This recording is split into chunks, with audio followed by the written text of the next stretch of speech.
monarch? Well, I think the royal family has to modernise and develop as it goes along, and it has to stay relevant. The Queen is a fantastic role model to lead that, and that's the challenge for me. We are on the verge of the historic royal wedding, and at the center of the action is a soon-to-be American princess. I put a spell on you. I think on the wedding day, as Meghan walks down the aisle and the choir's singing, Because you're mine. you'll be able to hear the distant hum of Edward VIII spinning in his grave, because he gave up the throne to marry a twice-divorced American. But now Meghan Markle, she's American, she's biracial, she's been divorced, and she's allowed to marry a royal. How exactly did we get here? It's been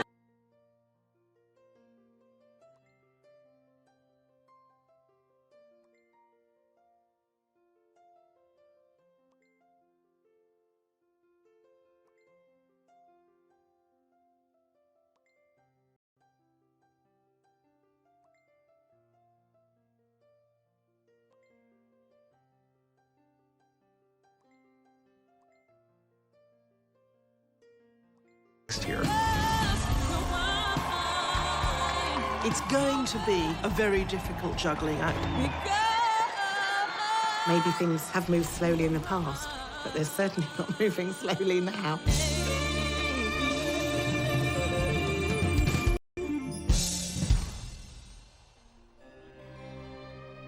There is only one job that the royal family has. There's a lot of duty, there's a lot of protocol, there are a lot of expectations, but only one job: survive. And for 1,000+ years, no family has been better at surviving. Nobody's joking about the handbag anymore. Nobody's joking about the hats anymore. There's Queen Elizabeth, you know, keep on keeping on. Oh, really? Please. But The births and the marriages. The love stories when they flourish or when they fail. It's the greatest reality show in the world. Americans can't get enough of it. Unlike the Kardashians, this soap opera has got a heritage. They should be a little bit removed. That makes them special. But that doesn't mean that they should be untouchable. The royal family are changing with the times. You trace that all the way back to Princess Diana. There was something magic about Diana right from the start. People just fell in love with her. I think there was almost a worship for her. Women are generally not encouraged to be rebels. Traditionally, they're encouraged to be silent, just do what they are told. That, of course, was not Diana. She was the golden goose. To express its emotions. And there were scenes I'll never forget. and I gave it this big injection of star power, and then she lobbed a couple of grenades into it. There's no mistress in the fairy tale. This is where the fairy tale cracks and reality comes in. And everybody believed everything that Diana said, that Camilla had wrecked the marriage, destroyed Diana's happiness. The death of Diana, that was probably the lowest moment for Queen Elizabeth. The British public in London were just going crazy, going, you know, where is the Queen? People really started wondering if the monarchy would survive. And now we have a new cast of characters. There's been a reboot. And people are tuning in. And that tune-in equates to billions of dollars. William and Harry were famous since the day they were born. So they grew up in this reality that they couldn't get out of. I don't think I'd want to Prince William because everything has to be perfect. Prince Harry knows he's not going to be the next king, so he can do what he wants. They are the future of this institution. The Queen is allowing the royal family to modernize and to rebrand, if you like. Even 10 years ago, if people had said, well, just wait till Harry comes along with a divorced American of mixed birth. Oh, no, that's not going to happen. When the engagement happened, there was this sort of outcry of racism. How much of a sense did you have, Meghan, of the enormity of what you were getting into? I did not have any understanding of just what it would be like. Brand, popular opinion, staying relevant, staying global is absolutely what the British royal family is about. Because, of course, if you lose that, then the British monarchy will fall. This is an institution that's got on the horizon a major brand crisis. And William, Harry are the best hope they have of surviving that crisis. These are icons. They want to be like them, they want to feel like them, they want to look like them. When Meghan Markle wears something, it sells out like this. This will be like one of the only ways that you can get a selfie with them, stand next to them and see them in real life. So, well, real life. The British royal family are at the highest point they've been in many a long year. And programmes like The Crown have brought a new generation to appreciate the royal family. There is something magic about royalty. It's really an American obsession with the Disney version of the monarchy. It's close enough that we can imagine maybe we could see ourselves in that world, but just out of reach so that we're always curious. Elizabeth has kept the crown viable going into the 21st century. That was by no means guaranteed. These are extraordinary scenes, and the crowd here along this stretch of the river are lining up 8 deep, and this basically goes on for 7 miles. The royal celebration underway across the pond this evening. 4 days of parties now marking Queen Elizabeth's Diamond Jubilee, 60 years on the throne. They carried the Queen on a tide of devotion, a monarch whose popularity, it seems, has never been greater. Certainly for someone of my generation, but I think younger generations too, it's very difficult to imagine Britain without Queen Elizabeth II. I've been with her all my life, and I've watched her all through everything, and I think she's amazing. She's done an incredible job. She's been our queen for 60 years, and I don't think we realise how much she is just absolutely loved. This is a woman who has literally seen every key figure of the second half of the 20th century. Queen Elizabeth oversees hundreds of charitable organizations. She's been at the heart of huge international political events and is probably the most politically accomplished person in the world.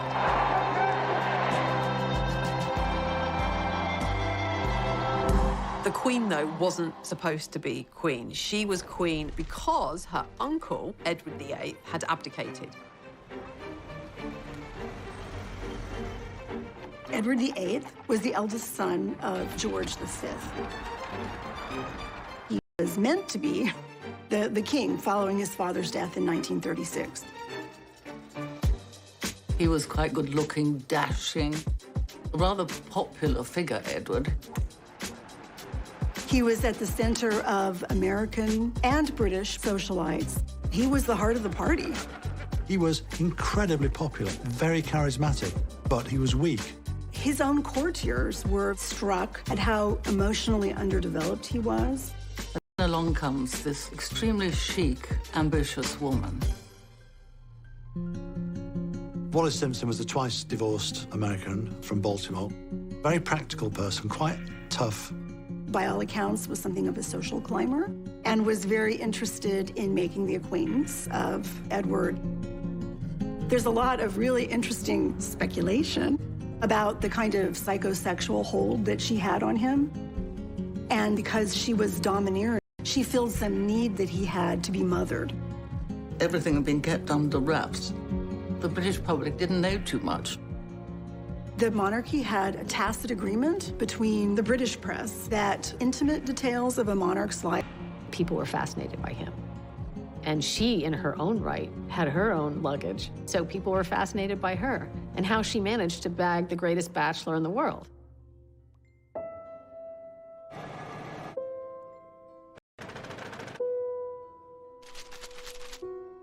The American press had been obsessed with the idea that Edward VIII would marry an American woman.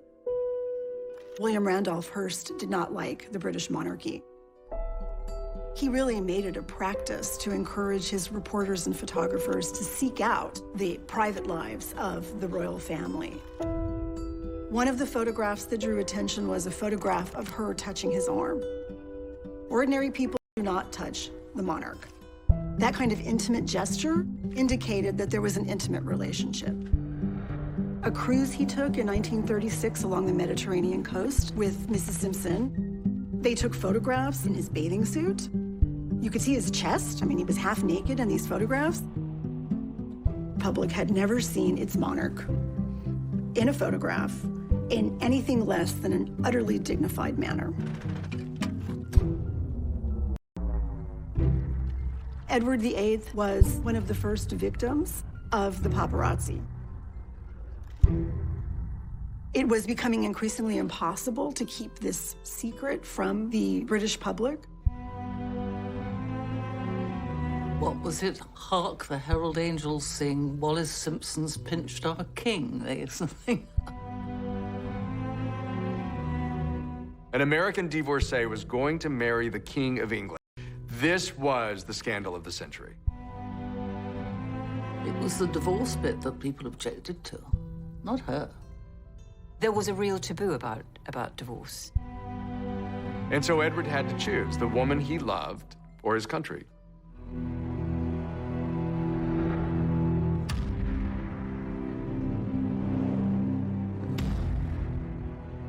An abdication was something you couldn't think of the king stepping down and going abroad to marry this woman. One cannot overstate the trauma of the abdication crisis. It seemed at the time that the monarchy, the British monarchy in 1936, came close to self-destructing. Had he insisted on marrying Mrs. Simpson, and had Parliament said no, it would have forced a standoff that the country had not seen since the 17th century. A few hours ago, I discharged my last duty as King and Emperor, that I have found it impossible of the woman I love. From that moment onwards, the name of Edward VIII, his presence hovering in exile with this wicked American divorcee, it loomed over so many decisions of the royal family. Knowing what we know now, it is incredibly fortunate he abdicated. After they married, they actually paid a visit to Germany and met Hitler. Edward could be useful to them in the event that Germany invaded England and needed some way to rule it. It raised real concerns. There is a real chance that the course of history could have been changed had he stayed on the throne. Edward was king for 1 year. He was not crowned. So the coronation that had been planned was held for his brother, who ruled as George VI. When George VI heard that his brother was going to abdicate, he came home very distraught. And Elizabeth and Margaret, her sister, were looking over the balcony. And Margaret said, "Does this mean that you'll be Queen, Lilibet?" Elizabeth replied, "Yes, I suppose so." She instantly became one of the most popular celebrities in the world. Prince Charles, in public, made light of it. In private, he was quite jealous.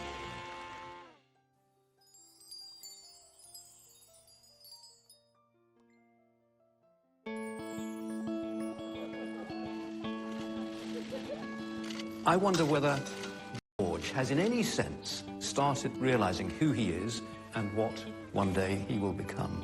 Well, as far as we're concerned, within our sort of family unit, we are a normal family, you know. I love my children the same way any father does, and I hope George loves me the same way any son does to his father. There'll be a time and a place to bring George up and, you know, understand how he fits in the world. The people who are going to fascinate us going forward are going to be those children. Particularly George, he will become the King of England someday. You have a very clear line of succession, which is something, of course, the British monarchy is always concerned about. The 2013 Succession to the Crown Act made birth order the criteria for succession. It no longer made sense for males to take precedence over females. Had George VI had a boy, the boy would have become the heir presumptive. But because she was the eldest child and there were no boys,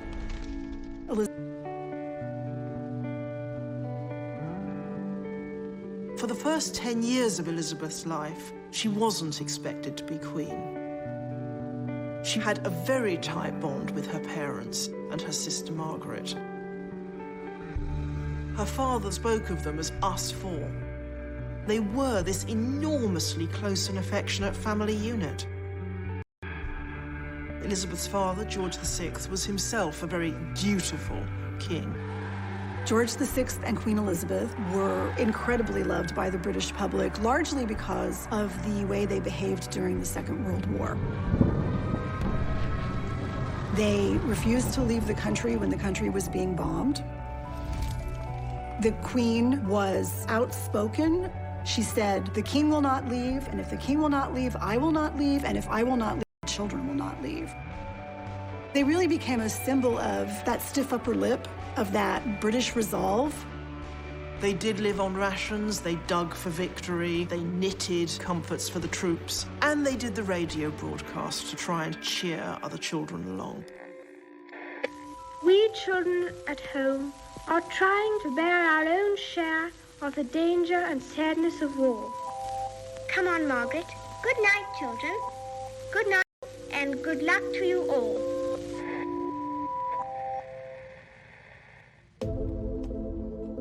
The war, in a way, gave Elizabeth a chance to be a bit more like other people. And it was Elizabeth herself who insisted that she should join the services and became a mechanic. That emphasis on middle-class morality and acting as a model for the nation is something she learned from her father. Throughout her life, she's tried to judge what was right and wrong. And her father had been very much the torch shiner into the dark space for her. And I think she's always used him as the template. I declare before you all that my whole life, whether it be long or short, shall be devoted to your service. When the Queen said, "My whole life I shall dedicate to your service," she really meant it. Something that has completely been at the centre of everything she's done. And before very long, she's fallen in love with a man that she absolutely adores, who she first laid eyes on when she was about 13.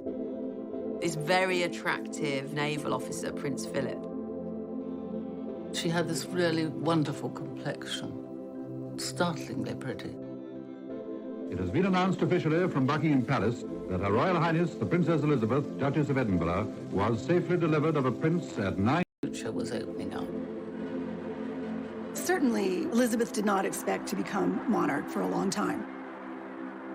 But her father's health had been bad since the 1940s, and that wasn't something that was widely advertised. She certainly did not expect him to die while she was away on behalf of the crown.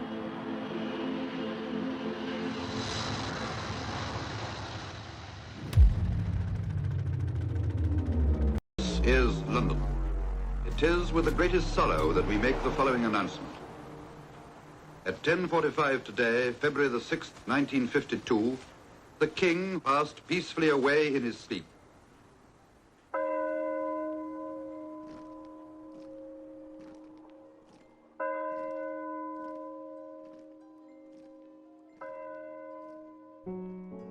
She was very young. She was only 25 when she succeeded to the throne. The combined issues emotionally of her father dying and the assumption of the role of kingship were, of course, bound together. The rulers of Britain have ruled over the greatest empire the world has ever seen. She's Queen of Canada, she's Queen of Australia. She's Queen of 15 other countries. But at the same time, she was very well trained for this job. Here is a woman, her father was never supposed to inherit the throne, and therefore she was never supposed to inherit the throne. And here she is, Queen Elizabeth II.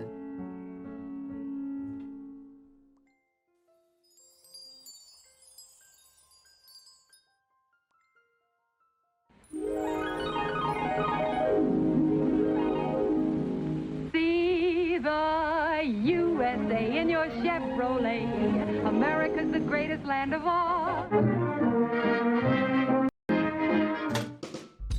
We think about the period following the Second World War in the United States as being this great consumer moment, a great moment when there's a lot of opportunities for people and they're starting these brand new lives with Tupperware. Freeze it, stack it, any which way. It won't leak or spill. But that's not the lived experience of the British right after the Second World War. Britain, it was so grim after the war. I didn't recognize London. There were so many bomb sites. There was tremendous austerity, food rationing, fuel rationing. It was horrible. Rationing did not end in Britain until 1951. The prospect of rebuilding it all again and what was life going to be like. There wasn't a great spirit of gaiety, and it brought a bit of colour to the nation, which had gone through the most terrifying ordeal. I mean, the world had.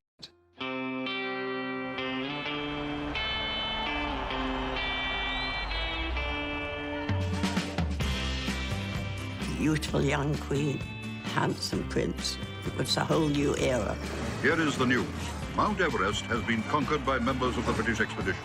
Tenzing Norgay and Sir Edmund Hillary climbed Mount Everest the night before the coronation. It was a joyous moment, and you could see it in the crowds, you could see it in the pageantry. There was this whole exhilarating sense of a new Elizabethan age. I remember borrowing my mother's diamond ring and scribbling the coronation date on my bedroom window with it. So enthused was I.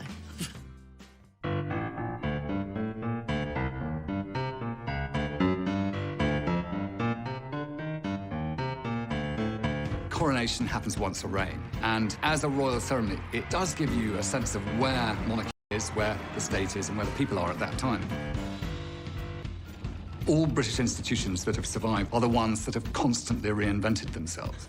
The modernising forces inside the royal family definitely came from Prince Philip's side. Prince Philip is really the brainchild behind the televising of Queen Elizabeth's coronation. Such a savvy decision. It's about including the public. It's about inviting the public into a ceremony that historically had been for the political elite. And it had the most enormous audience. Huge numbers of people bought these tiny little things, and they all gathered around it. We travelled 4 hours to the Oxford village where my grandmother lived to see the coronation on television. Yeah. I think it did a great deal for social cohesion. I think it did an enormous amount for the spread of the television medium. London, the morning of Tuesday, June the 2nd, the morning of Coronation Day. My grandmother bought a television for the occasion, and people from the village piled in. Into the forecourt of the palace and through the gates comes the gilded coach, bearing the young queen to her crown. Rosie Churchill and I were the only two that went in a coach, and I was just blown away. A huge wave of cheering travels with her, pouring along the Mall as though it would lift her and carry her on her way. People were roaring, "Long live the Queen," and they were ecstatic. I mean, the main thing I remember is this crowded living room and the excitement. So, borne forward to the acclamation of her peoples, and took our places. She turned round with a beaming smile. "Ready, girls?" Madam, is your Majesty willing to take the oath? I am willing. The Queen was quite extraordinary. I couldn't understand how she could be so calm, completely unfazed by the whole thing. You only have to walk into Westminster Abbey and imagine all the balconies that get built for a coronation. All those eyes peering down. I should imagine the pressure was immense. The things which I have herebefore promised, I will perform and keep, so help me God. She never put her foot wrong the whole day, not one. The moment of the Queen's crowning is near at hand. The Archbishop raises it high in the sight of the people and reverently places it on the Queen's head. Her Majesty, Queen Elizabeth II, is crowned.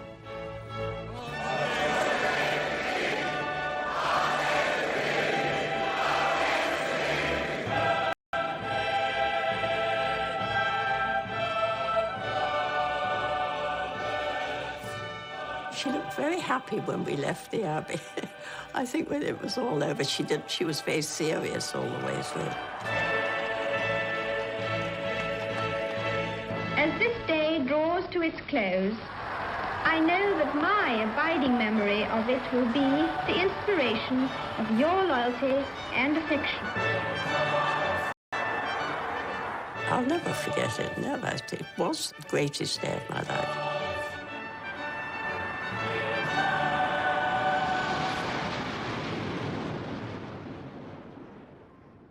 The Queen was going to have to do a major job, and she was dedicated to doing it, whereas Princess Margaret could be more relaxed. She was always a rebel. She'd go clubbing. She'd drink a bit too much. Margaret certainly made the most of her life, behaving in a rather riotous way. She had wanted to marry her father's equerry, Group Captain Peter Townsend, but he had been divorced. For a royal princess to marry a divorced man would say to everybody, well, look, we can do it, so you can all do it. They didn't like that then.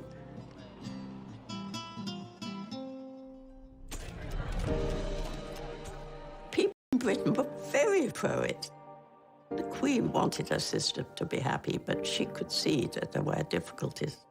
Queen Elizabeth is also head of the Church of England. It's in that capacity she had a really hard time supporting her sister when she wanted. Lose all her titles, her allowance. She would lose everything. It was a lot to give up.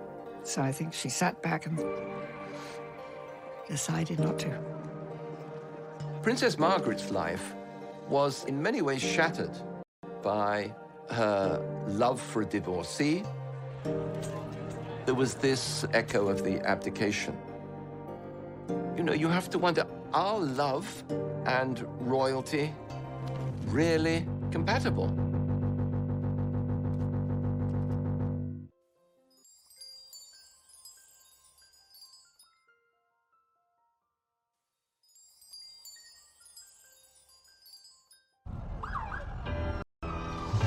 William and Kate now here in New York. You can hear those fans screaming there. I've been such a fan since I was little, and I'm dying to see them.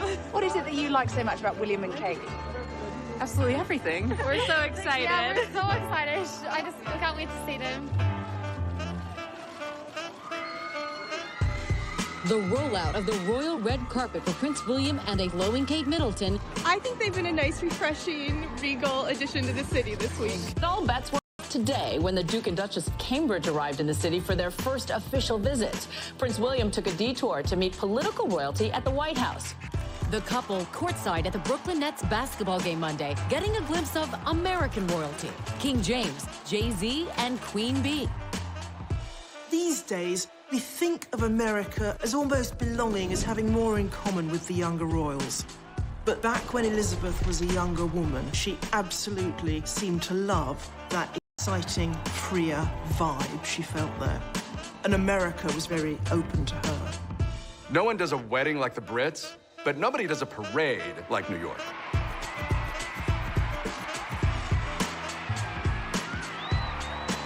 Queen Elizabeth and Prince Philip had never seen anything like this. 1 million people lined the streets of Broadway. There was just a blizzard of confetti. When Queen Elizabeth and Philip came to America in 1957, they were so much more casual and at ease than they were back at home. They attended a football game at the University of Maryland. Queen Elizabeth made a special request that they visit a supermarket because they didn't have supermarkets on that scale in Britain. She talked to shoppers, talked to women there with their children. I think Americans allow the royal family to take a breath and not worry so much about their role. Americans tend to have a more romantic, more abstract view of who the royals are and what they do. Sovereign housewives romanticize what it would be like to be queen because it would allow them to leave their suburban households and call the shots. You can see that in actual descriptions from women's magazines. At the same time, there were popular television shows like Queen for a Day. Would you like to be queen for a day? People would tell their hard luck stories, and the audience applauded, and whoever got the most applause became Queen for a Day. I now crown you Queen Clarice. I think our fascination with royalty comes out of the fairy tales, and especially stories in which the princess comes from humble origins. It goes back to our more basic desires to have a rise above our current station in life. They called Hollywood the Dream Factory. The dreams were ours, and the people who gave us those dreams were the men and women we saw on that screen. You would go to picture palaces. There were uniformed ushers wearing white gloves. You were treated like royalty. And the movies that people saw in these palaces were even more influential because of the environment. Walt Disney obviously had a knack for knowing what kind of mass entertainment was going to resonate. He realized fairy tales and royalty were a gold mine. In movies like Cinderella or Snow White and the Seven Dwarfs, Disney was able to capture this idea of folklore, of what the people want. There's a princess phenomenon, let's call it the Disney effect, where there's so many stories that people grow up learning and seeing, and they see a person who they often aspire to be, right? That they see a person who knows who she is, a smart, self-confident woman who has done amazing things and finds some great life into the future. A Disney narrative lines really nicely with the royal family. As soon as movies became a big part of our lives in the first half of the 20th century, we started elevating movie stars to our own version of royalty. It's not like people weren't famous before. It's not like people weren't celebrities before. But when the movies were created, it was like being a queen or like being a king. From Marilyn Monroe to Clark Gable to Grace Kelly, they were just stunning individuals. Grace Kelly was the most glamorous person imaginable. How else could you top being the biggest star in Hollywood? You become an actual princess. She was kind of starstruck by the idea of royalty. Gosh, a European prince, wow. And so that was the famous marriage of hers to Prince Rainier of Monaco. Grace Kelly showed that is when a lot of girls began to believe that it could happen to them too.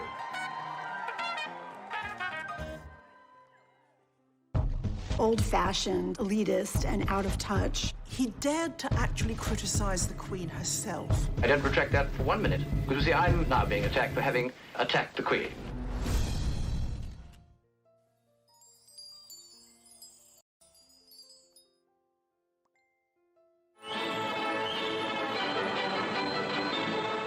People say, well, why attack the Queen? Well, indeed, I mean, it's painful to have to. One would much rather not have to, but this is the dilemma.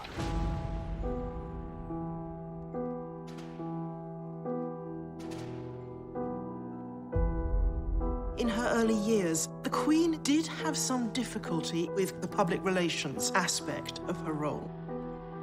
Glamorous though she was, beloved though she wasn't very approachable. I mean, to judge from your article, you expect the Queen to have qualities of a wit, would like her to be a better orator, you would like her to be a TV personality, in addition to being a diligent, dutiful, and devoted monarch and a mother. What I'm suggesting is that in her public speeches and appearances, spontaneity should be the keynote. I want to tell you all how happy I am to be amongst you and how much I look forward to my journey through Australia. Her own natural soul is not allowed to come through. It's a sort of synthetic creature that speaks.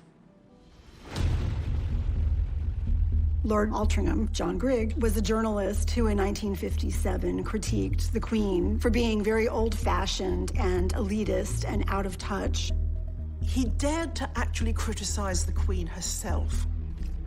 He said that she sounded like a priggish schoolgirl, that it was hard for people to relate to her, that she didn't perhaps sound as if she actually knew that much about anything. I don't retract that for 1 minute. Because you see, I'm now being attacked for having attacked the Queen.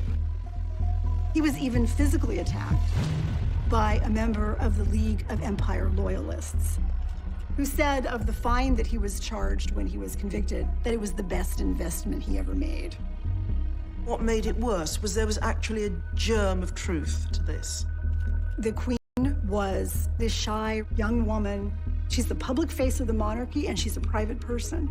And she's trying to balance these two things. Prince Philip was always telling her, smile more, look over there, Lilibet, look at the children. Just to look a little more warm and open. The Christmas broadcast of 1957 can be seen as a direct response to Lord Altrincham's critique. It's inevitable that I should seem a rather remote figure to many of you. But now, at least for a few minutes, We see her with pictures of her family around. And it is meant to give that sense of, yes, the royal family are royal, but they're a family just like us. It was the first such royal Christmas broadcast to be televised.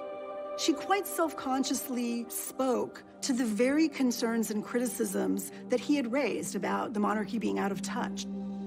We can show the world that we are not afraid of the future.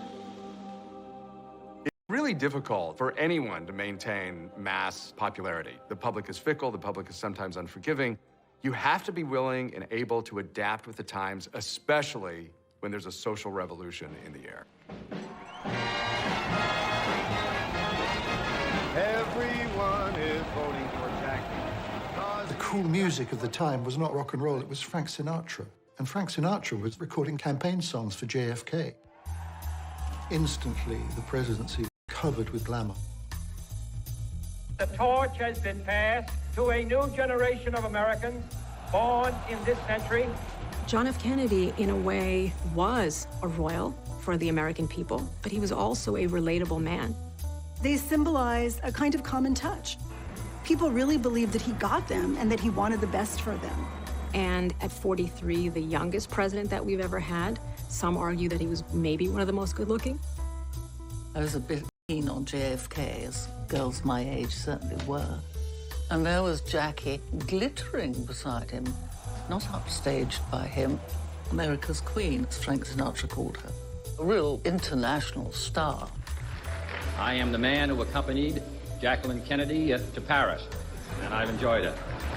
Jackie Kennedy really embraced a very fashion-forward sense. She says that I'm fresh, I'm new, I'm not going to let anybody stop me. And she really was herself. Paris, Vienna, then London. A hectic round of flying visits for the President of the United States. 500,000 people lining the route from London Airport to the West End just to cheer a hello to Jack and Jackie. There was something about when the Kennedys came over. I think it surprised us all that this was going to have such a massive interest to it. Crowds broke through at the palace, and once more the Kennedys got a big hand. I think that the British were drawn to two people who could be a little bit more freer than they were. The Queen was somewhat outstripped by the Kennedys. We're talking about people who transcended their role, people who electrified the world that way. Nobody could compete with JFK. The monarchy evolved with some kind of feeling for how successful the Kennedys had been. I can't believe that it wasn't in the back of their mind. Challenge is to portray stability, portray the history of Britain without looking like hopeless relics of an earlier era. And in the 60s, they seem to have a problem with that.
appears as though something has happened in the motorcade route. Something is wrong here. Something is terribly wrong. Stand by. There has been a shooting. I repeat, a shooting in the motorcade in the downtown area. From Dallas, Texas, the flash, apparently official, President Kennedy died at 1 p.m. Central Standard Time, some 38 minutes ago. It was the most horrible thing that anyone could imagine. That this dash in American City was just shocking. We felt it in Britain too. Jack Kennedy, he was a president that was loved. In memory of President John Fitzgerald Kennedy, who in death my people still mourn, and whom in life they loved and admired. Here was a man who had symbolized hope, who had symbolized these ideals, and those all seemed lost now. After a period of terrible trauma for the nation, America was primed for something fun and escapist. And then along came the Beatles. 3,000 screaming teenagers are at New York's Kennedy Airport to greet, you guessed it, the Beatles. I remember American friends of mine saying, we needed this after what we've been through. The welcome was just overwhelming. You can't photograph noise, but you can photograph the people making the noise. And they didn't let you down. They got every Beatle record at home, every Beatle record. America became sort of swamped by British popular culture suddenly in the 1960s. And the subsequent musical revolution that rocked the globe. We loved all of it. We loved the music, and we loved the fashion. We loved the haircuts. What is it like, a bunch of Twiggy? It's free. Americans started behaving and acting like Brits. That was the Rolling Stones. It's just mutual adoration. The brazen British invasion of America. There was nothing like it. The youth, the swinging youth. It was an invasion. Beatles mania swept the globe. The royal family, who you might not really associate with the Beatles, they're a little stuffy maybe. All of a sudden, the royal family is into the Beatles. It was only a matter of time before the Beatles made it. So came the summons to the palace. The news got round to the faithful that the world's #1 group were to be invested by Her Majesty with the most excellent order of the British Empire. The Beatles went to Buckingham Palace to receive an honor, a decoration. They were called members of the British Empire. I mean, everybody liked the Beatles. Everybody wanted a piece of that action. But the Beatles were big enough then that did more for the Queen's reputation than for the Beatles' reputation. It did not make the royals cooler. It just was an indication of what the royals needed to do to even stay in the conversation. It's the first time... Monarchy actually, in a very interesting way in the 1960s, tried to get out ahead of this notion that they were out of touch or they were unapproachable. And they worked with the BBC to create a documentary called The Royal Family. The salad is ready. The Royal Family film turned out to be a rebranding of the royal family. The camera crew followed the royal family for 18 months through all of their ordinary activities. So we see Prince Philip at Balmoral frying sausages at a barbecue. And we see the Queen sitting at the dinner table with her family, talking about her day. It is extremely difficult sometimes. So I said, what an extraordinary remark to make, very unkind about anybody. The film was a great step forward. I thought it was charming. And I am the most appalling couple. It's really a vehicle for us to see a little bit behind the scenes so that we can understand the monarchy as people like us. Public response was very positive. People wanted to see more of the British royal family. Come around this side. Although the documentary got enormous audiences in England and in America, On the Queen's orders, it was put away in a vault and has not been seen in its entirety since. They realized that if they did something like that too often, they would cheapen themselves, letting the magic seep out. Some people say that this was sort of opened the floodgates, and therefore after that all the sort of tabloid interest in them, and that they would want to know more and more and more. Let the public into your sitting room behind the sofa. And then they'll be over the other side looking at you. The problem with all these things is not the film that gets made with careful supervision, but what happens next.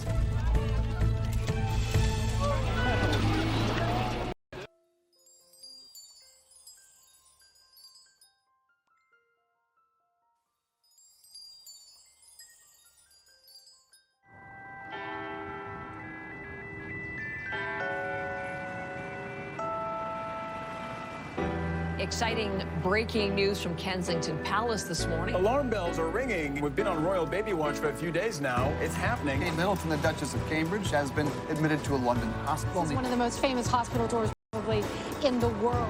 Some die-hard fans already out there. They have been all morning long. The anticipation is huge here. The world's press waiting for news. We're from Minnesota. Kind of a historic moment. People think we're kind of crazy, like a lot of our friends back home, but we're like, come on, you gotta do this,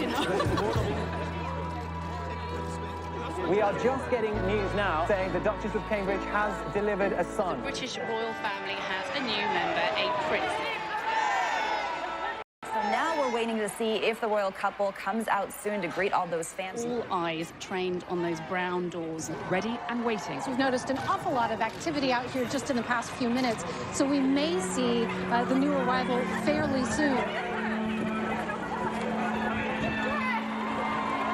Here we go, here we go, here we go. The royal family has just emerged from St. Mary's Hospital. Baby wraps up warm.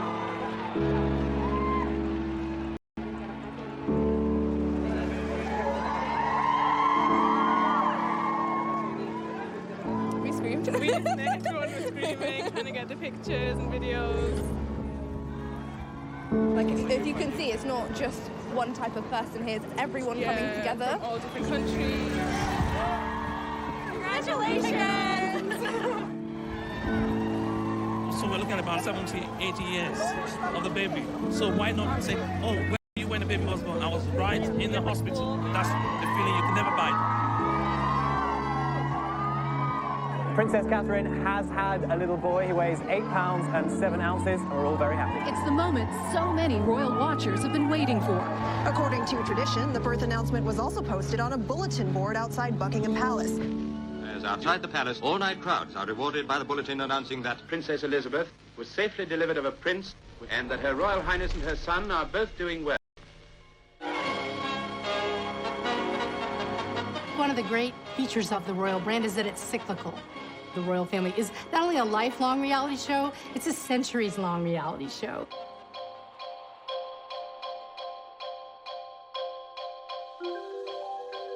We don't often chart a person's life from birth to death.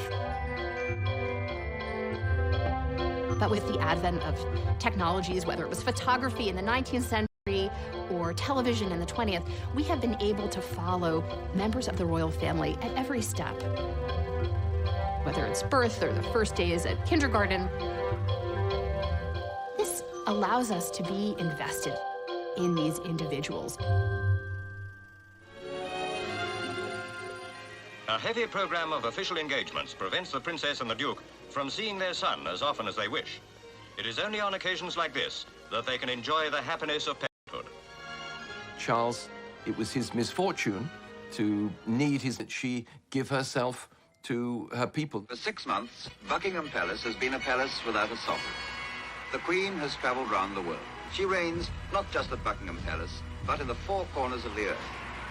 Soon now, the royal standard will fly again from the palace rooftop.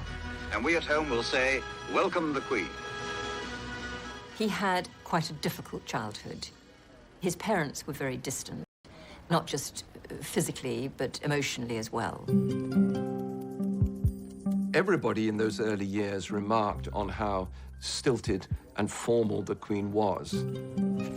Charles suffered from that, probably more than anybody else. Charles and his mother were subjected to private reunions in public scenarios. But all of this, at the end of the day, is because of the growing power of the media. Previous kings had gone off to school or had their lessons with their tutors. We saw film, newsreel. Here is courage. Here is honor. Here is Gordonston, a school fit for a king. Prince Charles was sent off at a fairly young age to boarding school, and to one boarding school in particular, to Gordonston, where his father had been. The school had a tough, outdoors regime that Prince Philip clearly saw as making a man.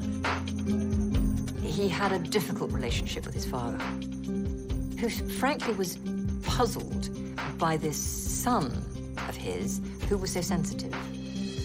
You can only feel sorry for the kid.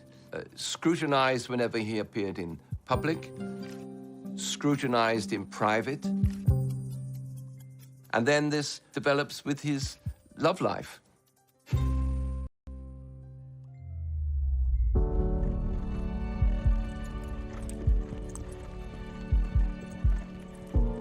In the early 1970s, Prince Charles met Camilla Parker Bowles, and they were made for each other.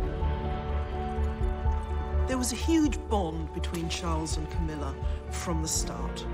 Partly it's the things they shared, a love of the outdoors life, of horses, you know, no taste for the spotlight, for glamour. Partly it's the thing they didn't share, the thing she could give him, this jolly, breezy confidence.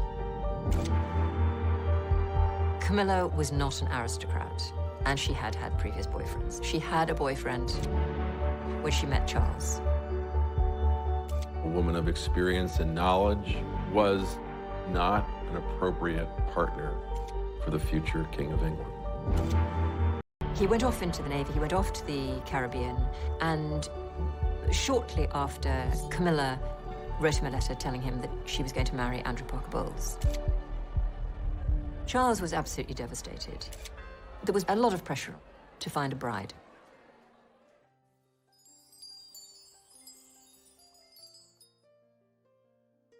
For many Britons, these are hard times. Britain has suffered one of the highest inflation rates in Europe. For many ordinary people, it's now an uphill struggle to balance the family budget. With all this, escalating prices, and an inflation in violence. The late 60s and 70s was a difficult era for everybody in Britain. The economy was in the pits. For the 1.5 million unemployed in Britain, the pinch is even more severe. Those without work now account for 6% of the total labour force. And even the longer-term prospects for employment are pretty gloomy. It brought power cuts, and it brought a 3-day working week. Just how serious is the situation? 2 out of 3 of the city's workers were working their first and last day this week. We had inflation rates of, over 20%. We had a society that, riddled with strikes, with shutdowns. The state basically just came to a standstill. Garbage wasn't being collected. The royal family would be the point on which you would focus your animosity. It's a diamond-encrusted lifestyle that ordinary people whose families had worked for generations could not aspire to. And the monarchy seemed very much out of touch with that. The princess and her husband were guests of honor at a glittering ball. The princess was radiant, obviously enjoying herself. Charles, like his father, is a great sportsman and doesn't miss an opportunity to play polo. People were really struggling, and here we have a family that's living off the public. Our guest today on Meet the Press is His Royal Highness Prince Philip. The recent news dispatch from London and begins this way. Queen Elizabeth has not had a pay raise for nearly 18 years. A situation that none of her subjects, her working-class subjects, would tolerate for a moment. Then it goes on to detail the very high cost that the royal family must sustain on an allowance of $1,100,000 a year. Is that creating an awkward situation for us. Very. We go into the red, I think, next year. We never quite know with Prince Philip when he's joking and when he's really making a mistake.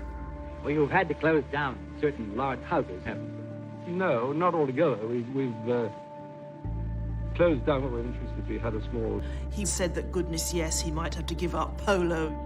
It really didn't go down too well. That was exactly the feeling, that the royals were infinitely overprivileged. I wanted to do something for me, because look at me now, I'm nothing. It's a rich man's budget, that's all I can say. Make no mistake about this, the ordinary working people are not being hoodwinked at this one. The 70s, I think royals in general found that they hit a kind of rut of irrelevance in the culture. And then, you know, there was Queen Elizabeth keeping on. London celebrates a once-in-a-lifetime spectacle not to be missed, Queen Elizabeth's Silver Jubilee. 25 eventful and glorious years. Queen Elizabeth II, long may she reign. For one brief moment, the Jubilee seemed to unite the divided nation under one flag. The Queen, the head of state, is a focus of unity, which transcends any political division. In America, the president is the head of state and at the same time the head of government. In the British system, the head of state and the head of government are two separate entities. Every week in Britain, the prime ministers from Churchill right through to the current British prime minister meets with the Queen. She can't express opinions, but she can ask good questions. The monarch works to advise, to encourage, to serve the nation and the government. When I was 21, I pledged my life to the service of our people, and I asked for God's help to make good that vow.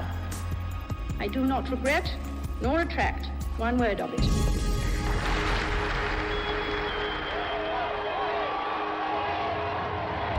The 1970s were tough times, but people needed a distraction.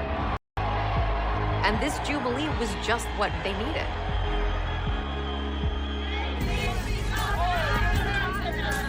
Join in the spirit, the good old British spirit. There is an element of escapism when it comes to the royal family. It's a way for us to escape the everyday, escape perhaps disappointment in our own lives. You know, whether people just come out and enjoy the street party and then go home and grumble again about how much of their taxpayers' money is going on the establishment. There's no doubt that these big public events do give the royals a boost.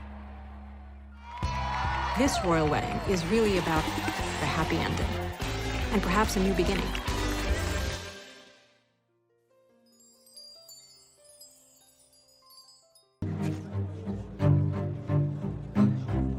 Charles grew up always trying to gain his father's approval and never quite succeeding. He went into the Navy, which was the service that his father had been in, and I suspect he did that to please his father. The British press, they tried to kind of create Prince Charles as like a James Bond character, called him Action Man. And this is the secret of the prince's public success. Fly, shoot, play polo, all of these things the prince does rather well.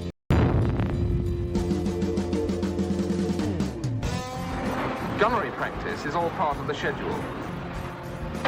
He gave an excellent display with a 20mm Oerlikon gun. He did everything that other recruits were asked to do, but which actually were quite dangerous. He did not want to be wrapped in cotton wool. His 9 months is an intensive period of training where he'll be given an insight into all departments. There are no fundamental differences between the prince's training from that of other sub-lieutenants. He's always pushed himself to the limit. Because being famous for having done nothing very important is a difficult thing to live with. He had a real need to prove himself, to do something real. His time in the armed forces, in the Navy, was an opportunity to do that. If later on I'm to be associated with all 3 services, it'd be a very good idea to do an attachment with each one. I think it gives one a very useful experience of responsibility and discipline. On paper, he may have been the world's most eligible bachelor. You know, helicopters, in a variety of uniforms, looking good, looking a bit more glamorous. But pressure to marry, it was time.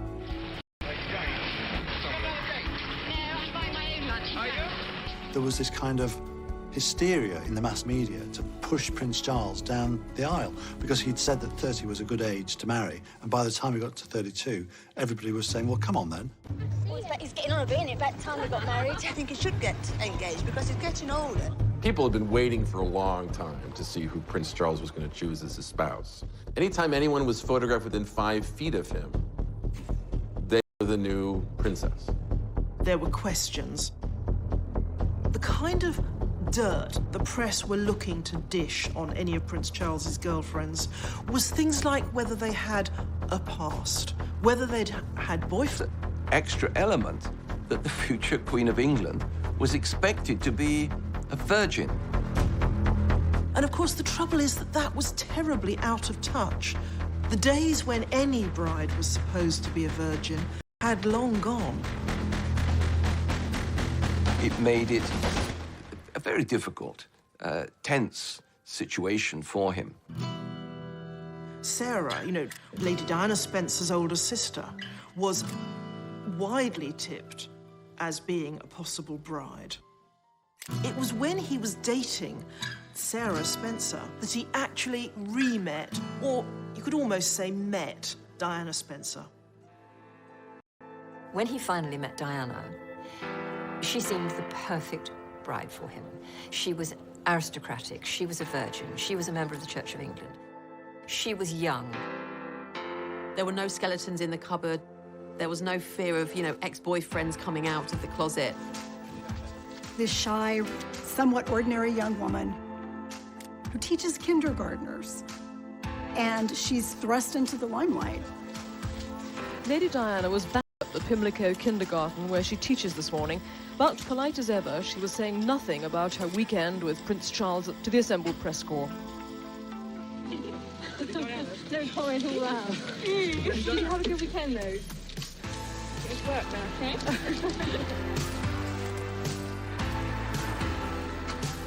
There was something magic about Diana right from the start. There was just something about her that made you feel, yes, this is going to be the one.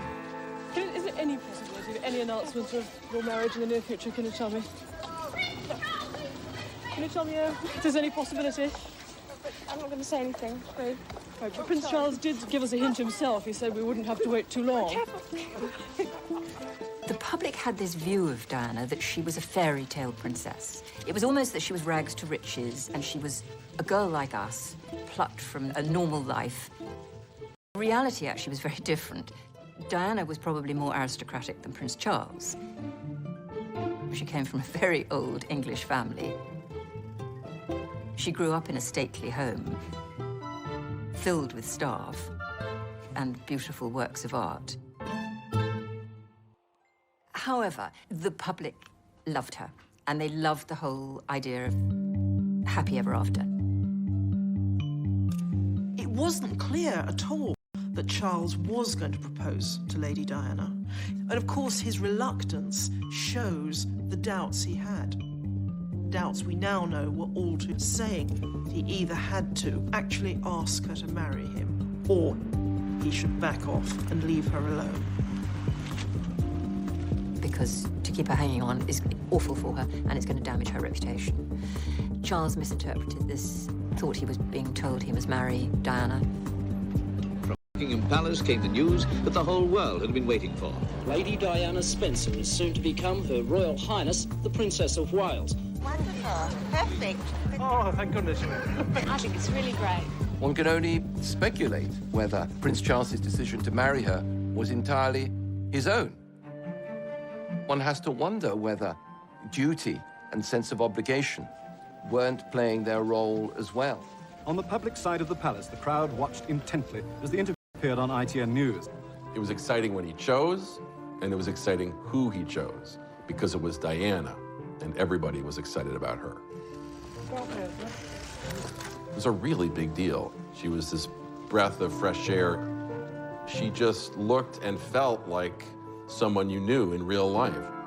Diana, through her teenage years, we know she'd had a sort of crush on him, as some girls of her age did. And here she was, given the opportunity to become his princess. Can you take us back to when you first met? What do you think about Lady Diana? Well, I remember thinking what a very jolly and amusing and attractive 16-year-old she was. The royal tradition is that the bride-to-be blushes, stumbles and stutters over a few words and then lets the man do the talking. And having great fun.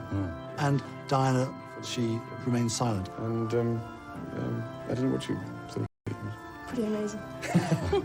She was awkward, she was young, she was unschooled in the way of royalty. Can you find the words to sum up how you feel today, both of you? Difficult to find that sort of word, isn't it, really?